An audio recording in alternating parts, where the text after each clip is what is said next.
আমি চলে এসেছি রান্নাঘরে। আর এখানে আমার ভাত বসে গেছে, আর এখানে আমি পোড়া বসিয়েছি।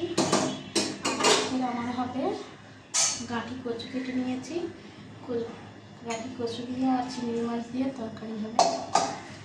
আমি তেল দিয়ে দেবো।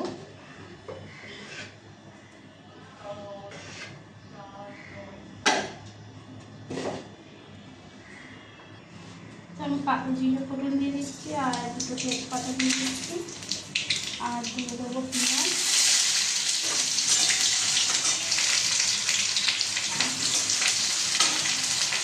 পেঁয়াজ দিয়ে আমি কচুটা দিয়ে দেবো।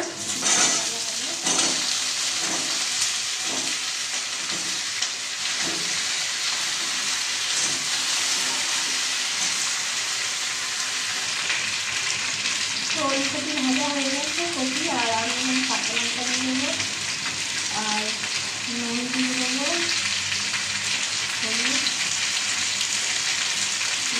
দিয়ে আর ধরে একটু আদা রসুন দিয়ে দেবো।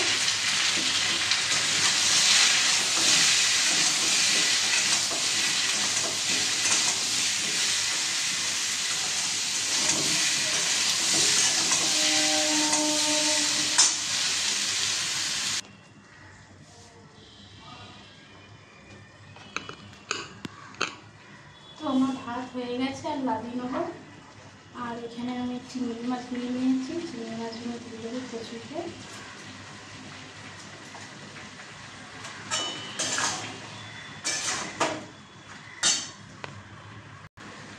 আর এর পাশে আমি কড়া বসিয়ে দিয়েছি, আর তেল দিয়ে দেবো। আর আমি পাতলা মাছ নিয়ে নিয়েছি, পাতলা মাছের ঝাল করবো।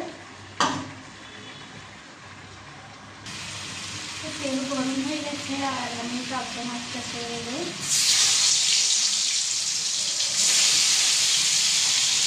এখানে টমেটোগুলো কোথা হয়ে গেছে, আমি জল দিয়ে দেবো।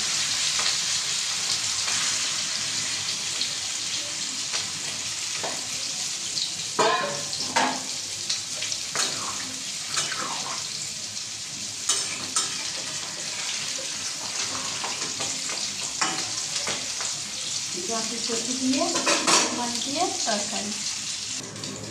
তো পাতলা মাছ আমার ভাজা হয়ে গেছে, আর কালো দিয়ে দিয়েছি, আর লঙ্কা দিয়ে দেবো গোটা ছাড়ে।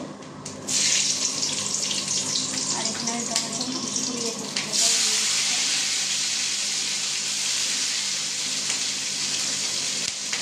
দিয়ে দেবো।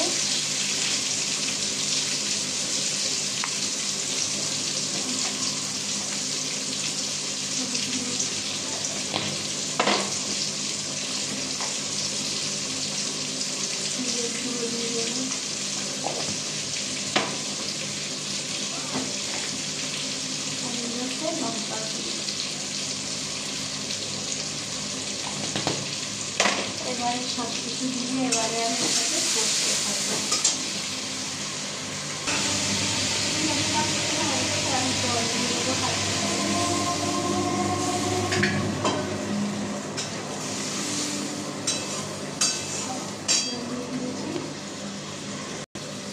ঝোল আমার ফুটে গেছে, আমি মাছগুলো দিয়ে দেবো।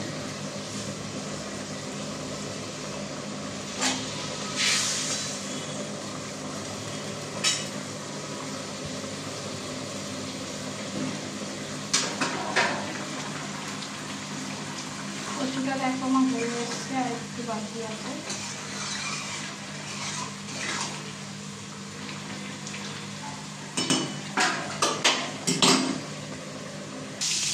কচুটা আমার হয়ে গেছে, আর কচুটা আমি এখন লাগিয়ে নেবো।